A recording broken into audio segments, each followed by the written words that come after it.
Imagine a weapon so perfectly designed for horseback combat that it could kill a man at full gallop without the rider even slowing down. A blade that bent the very laws of physics to strike from angles that should be impossible. Yet this weapon wasn't some medieval fantasy. It was standard issue for the most feared army in human history. But the world of Mongol warfare holds far more than just savage horsemen charging across the steppes. These weren't mindless barbarians swinging clubs from their saddles. No, the Mongols were engineers of death, craftsmen who spent centuries perfecting weapons specifically designed for one purpose: to turn a man on horseback into an unstoppable killing machine. Consider this: a Mongol composite bow could pierce armor at 300 yards while the archer rode at full speed in the opposite direction. Their arrows were designed with different tips depending on whether they were killing cavalry, infantry, or even setting fire to siege engines. And their swords? They had a curvature so precise that modern metallurgists still marvel at how they achieved it without computer modeling. These weapons are steeped in mystery, carved into history by warriors who conquered more territory in 25 years than Rome did in 400. Forgotten techniques, lost forging methods, and designs so deadly they gave birth to empires that stretched from Korea to Hungary. Today, we'll uncover 6 of the most ingenious weapons the Mongols ever created, each one more specialized than the last, each one proving that these horseback warriors were the most innovative military minds of their age. And we're starting with a weapon that literally changed shape in your hands. Weapon 1. The composite recurve bow. The first weapon that made the Mongols unstoppable wasn't steel. It was wood, horn, and sinew, compressed into something that defied everything medieval Europe understood about archery. Here's what makes this shocking. A Mongol bow was only 4 feet long, yet it could outshoot an English longbow by 100 yards. How? The secret was in layers. Not just wood, but horn on the belly, sinew on the back, all laminated together with fish bladder glue. When you pulled the string, the horn compressed and the sinew stretched, storing energy like a coiled spring. But here's the part that would have seemed like magic to their enemies. This bow was designed to work in reverse. Let me explain. When a Mongol wasn't using his bow, he'd string it backward, creating what's called a recurve. This pre-stressed the materials, keeping them flexible even in the bitter Mongolian winters where temperatures dropped to -40 degrees. European bows would snap in that cold. Mongol bows grew more powerful. And this mattered because of one crucial detail no one talks about. The Mongols didn't just shoot arrows forward. They mastered the Parthian shot, turning backward in the saddle at full gallop and firing behind them while their horse ran at 35 miles per hour in the opposite direction. Imagine being a knight in heavy armor, chasing what you think is a retreating enemy, and suddenly you've got arrows punching through your breastplate from men who never even slowed down. But there's something even more terrifying about these bows that historians only recently discovered in the archives. Each Mongol warrior didn't carry one bow. He carried 3. A heavy one for siege warfare, a medium one for general combat, and a light one for rapid fire. They'd switch between them mid-battle depending on the enemy.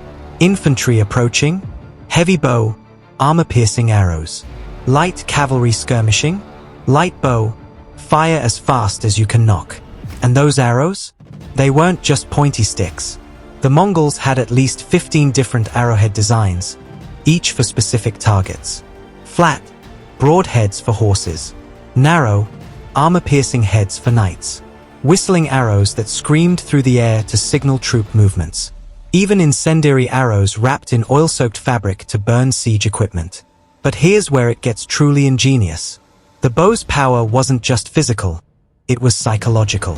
When Genghis Khan's armies approached a city, they'd send volley after volley of whistling arrows overhead. These weren't meant to kill, they were meant to terrify. The screaming sound would echo through the streets for hours before the actual attack came, breaking the defenders well before a single soldier reached the walls. Now, drawing these bows required immense strength.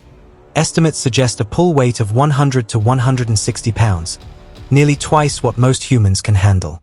Mongol children started training at age 4, their skeletons literally reshaping as they grew to accommodate the strain. By adulthood, their bone structure was different from other humans.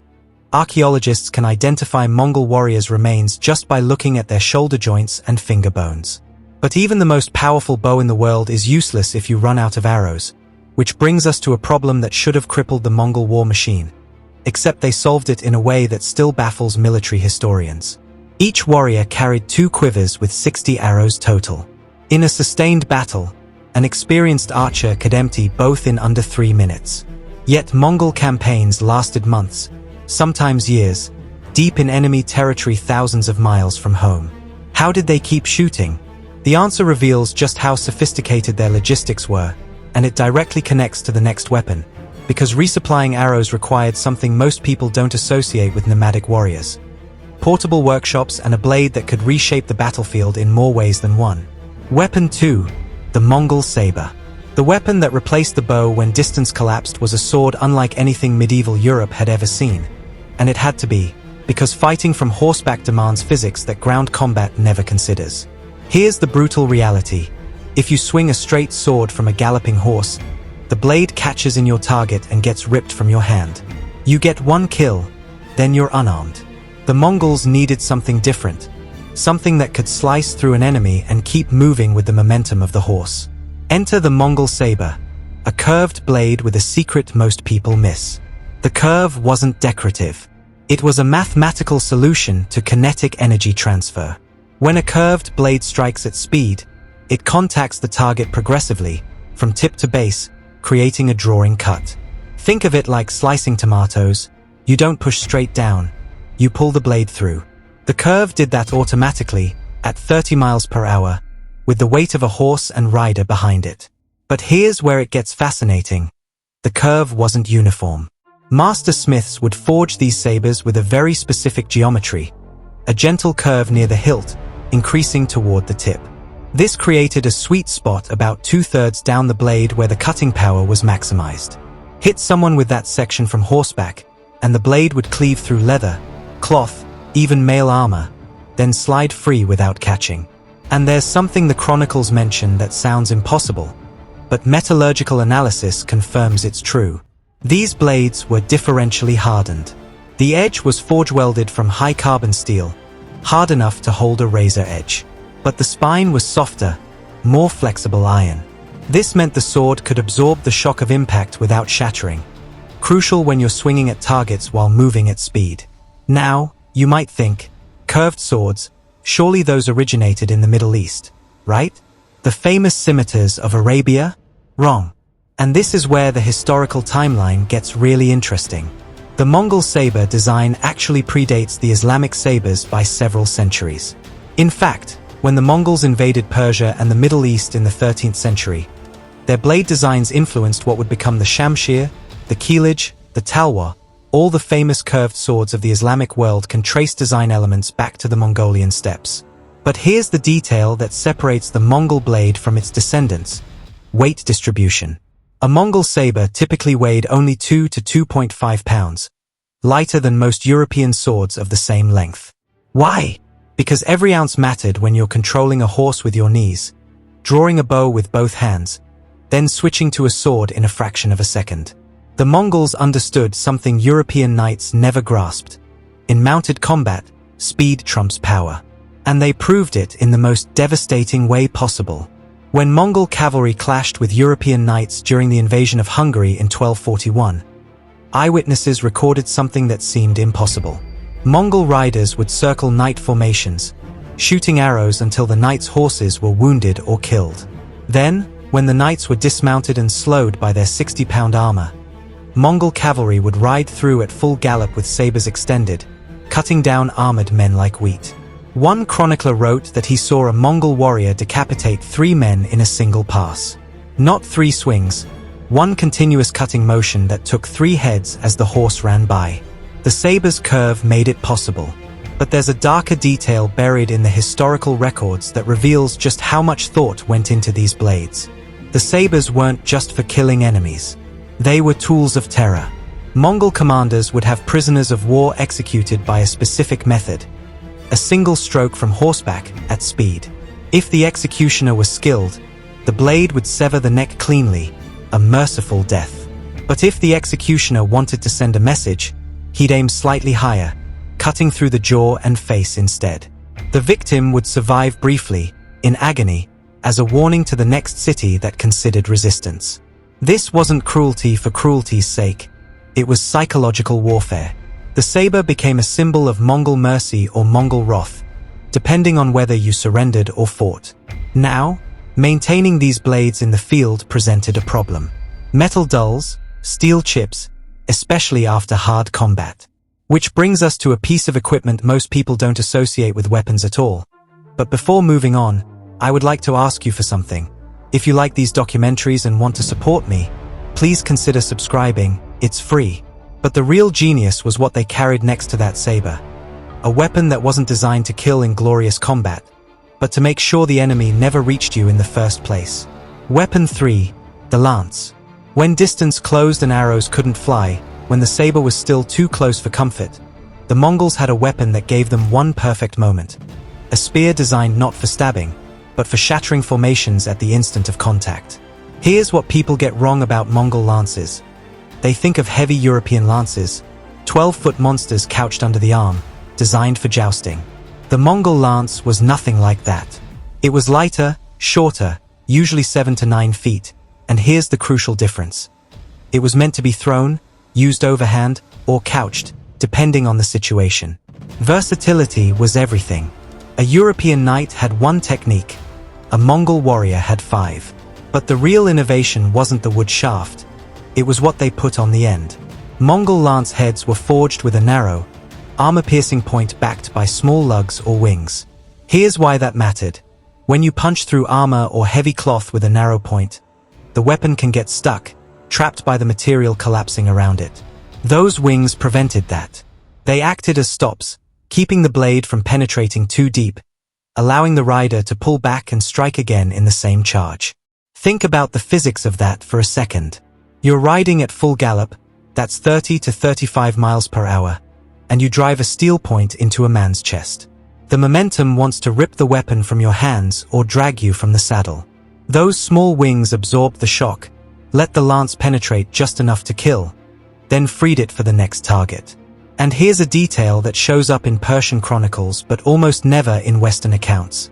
The Mongols would often fight with the lance in their right hand and reins in their left, but they'd keep their bow slung across their back, arrows in the quiver at their hip. This wasn't just being prepared, it was tactical flexibility. If a lance thrust missed or broke, they could drop it and have bow in hand within 2 seconds. European knights, locked into heavy armor and committed to the charge, had no such option. But there's something else about these lances that archaeological finds have revealed. Many of them had hollow shafts near the grip, and inside those hollow spaces, Mongol warriors kept rolled silk. Not for comfort, silk was armor. When an arrow hit silk, it wouldn't tear. It would bunch up, wrapping around the arrowhead. If you got shot, you could pull the silk out of the wound, and the arrow would come with it, reducing infection and internal damage. The lance was storage for their mobile first aid kit. Now, here's where Mongol tactics get truly brilliant. Lances weren't primary weapons. They were psychological tools. When a Mongol army wanted to break an enemy formation, they'd have their front line advance with lances ready, riding in tight formation. To the defenders, it looked like a traditional cavalry charge, something infantry knew how to counter by forming a shield wall and bracing spears. But here's the trick. The Mongol lancers wouldn't commit. They'd ride to within 50 yards, then wheel away at the last second, firing arrows as they turned. The enemy, braced for impact, would be locked in position with shields up, perfect targets for mounted archers who'd swing in from the flanks. The lances were a feint, a way to fix the enemy in place. But when Mongol lancers did charge for real, the impact was devastating. Chroniclers from the Battle of Liegnitz in 1241 described Mongol heavy cavalry crashing into Polish knights with such force that lances punched through shields, through mail, through the men behind, sometimes pinning 2 soldiers together. And this was against opponents in full armor. The kinetic energy of a horse at full gallop, focused into a hardened steel point. Nothing medieval could stop it. Yet even a perfect lance charge has a weakness. Once you've made contact, once you're in the middle of the enemy formation, the lance is too long, too unwieldy. You need something that works in the chaos of close combat, in the press of bodies and horses where there's no room to swing a saber or couch a lance. And the Mongols had an answer for that, too. a weapon so simple most historians overlook it. Yet it might be the most personally brutal tool in their entire arsenal. Weapon 4, the axe. When the formation broke and warriors found themselves pressed horse to horse, trapped in the violent confusion where lances were useless and sabers couldn't swing, the Mongols reached for a weapon that sounds almost primitive, but its design reveals a sophistication most people never see. The Mongol battle axe wasn't the massive, two-handed Viking monstrosity you're imagining. It was compact, usually single-handed, with a head that weighed no more than 2 pounds. But here's what made it devastating. It was designed for hooking as much as cutting. Look at the shape. Most Mongol axe heads had a pronounced beard, a downward extension of the blade below the socket where the handle attached. This wasn't decorative. That beard was a tactical tool. You could hook an enemy's weapon, their shield, even their limbs, and pull them off balance. In mounted combat, where stability is everything, that hook could drag a man from his saddle. But there's a more brutal application that shows up in military manuals from the period. That hooked beard was perfectly shaped for catching the top edge of a helmet or the rim of a shield, then pulling downward. Combined with the horse's momentum, it would expose the neck for a killing blow from a following rider. The axe wasn't a solo weapon, it was part of coordinated cavalry tactics. Now here's where the design gets really clever. The opposite side of the axe head. Many Mongol axes had a hammer or spike on the back of the blade. This gave the weapon 2 distinct functions depending on what you faced. Against armored opponents, you'd flip it and use the hammer or spike to crush or pierce through mail and plate. Against unarmored enemies, the blade would cleave. One weapon, multiple solutions, zero time wasted switching tools in the middle of combat. And there's something the archaeological record shows that most people don't expect. These axes weren't just weapons, they were survival tools.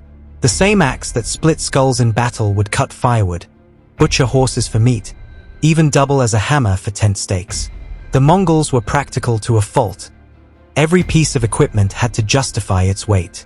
But here's the part that reveals the true genius of Mongol weapon design: integration. Think about what a Mongol warrior carried. Bow and arrows, saber, lance, axe, plus rope, basic tools, dried meat, a change of clothes, and sometimes even a spare horse. That's an impossible amount of gear to manage while riding at speed, switching weapons mid-combat, and maintaining control of your mount. So how did they do it? The answer is in the placement. The axe hung from the saddle on the right side, opposite the saber which hung on the left. This meant a warrior could draw either weapon with their dominant hand without reaching across their body. The lance was strapped along the horse's flank, parallel to the ground, secured but ready to be grabbed in one motion. Arrows were in quivers on both hips for balance, and the bow, when not in use, slid into a case called a *goret* that hung from the belt. Every single item had a specific place, and Mongol warriors trained from childhood to draw any weapon without looking, without slowing, without breaking stride. Muscle memory developed over decades turned them into human weapons platforms. But here's where it gets even more sophisticated. The weight distribution of all this equipment was carefully balanced. Too much weight on one side of the saddle, and the horse tires faster, turns more slowly to that side. Mongols understood this instinctively. Their entire loadout was engineered for weight balance, which meant their horses could fight longer, maneuver faster, and outlast any opponent. And this mattered because Mongol campaigns weren't short skirmishes. They were prolonged invasions across thousands of miles. Horses that tired quickly were useless. Which brings us to a weapon that most people don't think of as a weapon at all. But it might be the most important tool the Mongols carried for keeping their horses, and themselves, in the fight. Weapon 5. The lasso. Here's something that sounds absurd until you understand the tactical reality. One of the most feared weapons in the Mongol arsenal was a rope. Not a rope for climbing or binding prisoners, though it did both. This was a horsehair lasso, and in the hands of a skilled rider, it was as deadly as any blade. Here's why. Mongol warfare wasn't about killing every enemy soldier. It was about control. Capturing enemy commanders, taking skilled craftsmen alive, seizing valuable horses. All of this was more useful than corpses. And the lasso was the tool that made capture possible at speed. Imagine you're a fleeing soldier, running from the battlefield. You hear hooves behind you, turn, and see a Mongol rider closing in. You think maybe you'll be cut down, maybe you'll be trampled. Instead, a loop of rope drops over your shoulders, yanks tight, and suddenly you're on the ground being dragged at 20 miles per hour. The rider hasn't even slowed down. But here's the part that seems like fiction. The lasso could do more than capture people. Mongol warriors used lassos to pull enemy riders from their saddles in the middle of combat. Picture the chaos: horses everywhere, weapons swinging, men shouting. A Mongol rider gallops past, loops an enemy's neck or arm, and uses the momentum of the horse to rip them backward off their mount.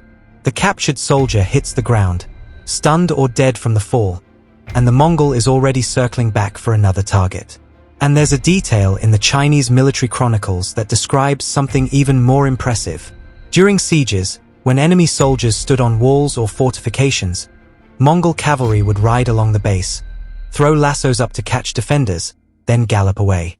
The rope would go taut and yank soldiers off the walls to their death or capture.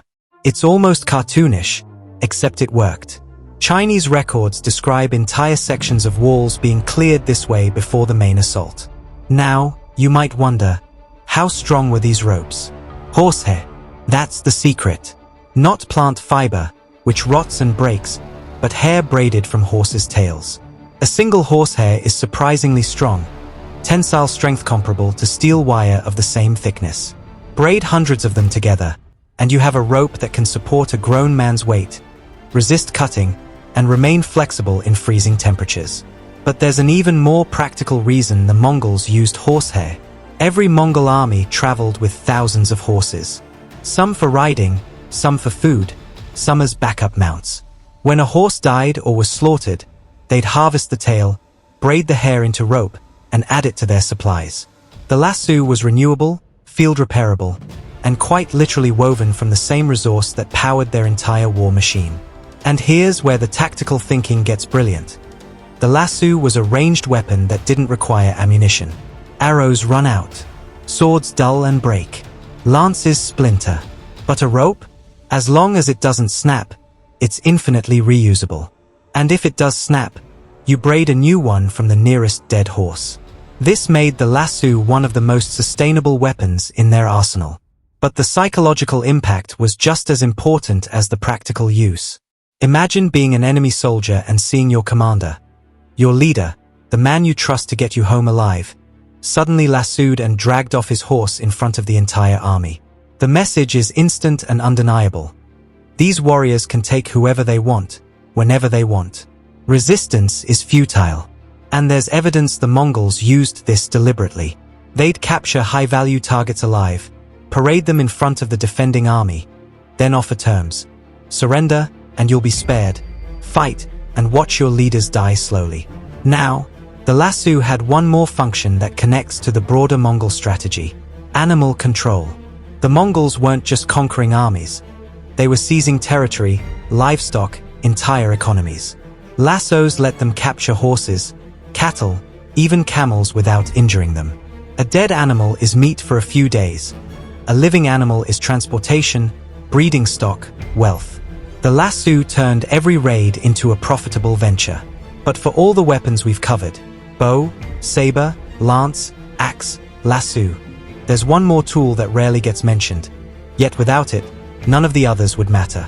It's not something you swing or shoot, but it's the foundation of every Mongol tactic, the piece of equipment that made everything else possible. Weapon 6, the stirrup. The final weapon isn't a weapon at all, at least, not in the way most people think. But without it, every other Mongol weapon becomes nearly useless, and the empire that stretched from the Pacific to the gates of Vienna never would have existed. The stirrup, a simple metal loop hanging from a leather strap. Yet it changed warfare more profoundly than gunpowder. Here's why. Try shooting a bow from a galloping horse with no stirrups. Your legs are clamping the horse's sides. Your whole body is bouncing. Your balance is dependent on grip strength alone. You get maybe 1 or 2 shots before exhaustion or loss of control makes you useless. Now add stirrups. Suddenly your feet have a stable platform. You can stand slightly, absorbing the horse's movement with your legs. Your hands are free. Your body is balanced. You can turn 180 degrees in the saddle, shoot backward, and your horse doesn't even notice. You've gone from awkward passenger to integrated weapons platform. But here's the detail that shows how sophisticated Mongol stirrups actually were. They weren't just loops. They were engineered for specific purposes. Mongol stirrups had wide, flat bases that distributed weight across the rider's entire foot. This prevented fatigue during 12-hour rides and gave better leverage for standing to shoot. Compare that to earlier stirrups from other cultures, which were narrow loops that dug into the foot and limited mobility. And there's something even more important: the placement.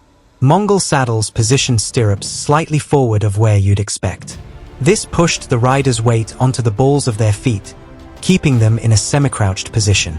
In modern terms, it's the same stance a surfer uses: dynamic, balanced, ready to shift weight instantly.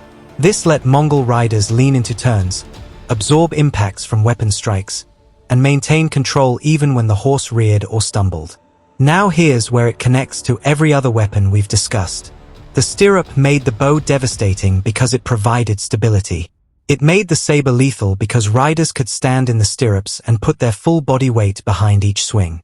It made the lance effective because you could brace against the stirrups during impact instead of being thrown backward.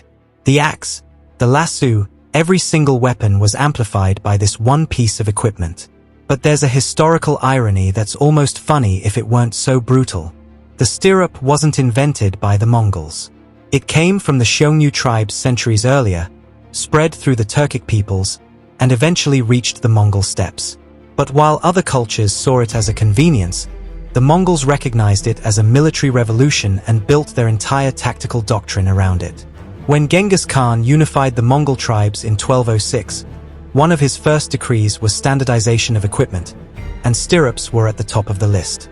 Every warrior, regardless of rank, had to have stirrups made to the same specifications. This wasn't about equality, it was about tactical efficiency. A cavalry force is only as strong as its weakest rider, and standardized stirrups meant standardized capability. And here's the evidence that proves how important stirrups were to Mongol success. When Mongol armies invaded Europe in the 1240s, European knights were still using older stirrup designs, narrow, sometimes just leather loops, positioned centered under the saddle. The Mongols rode circles around them. Literally, they'd gallop in wide arcs, shooting arrows while European knights struggled to turn their horses fast enough to keep up. The technological gap wasn't in swords or armor, it was in saddles and stirrups. After the Mongol invasions, European cavalry slowly adopted Mongol-style stirrups and saddle designs.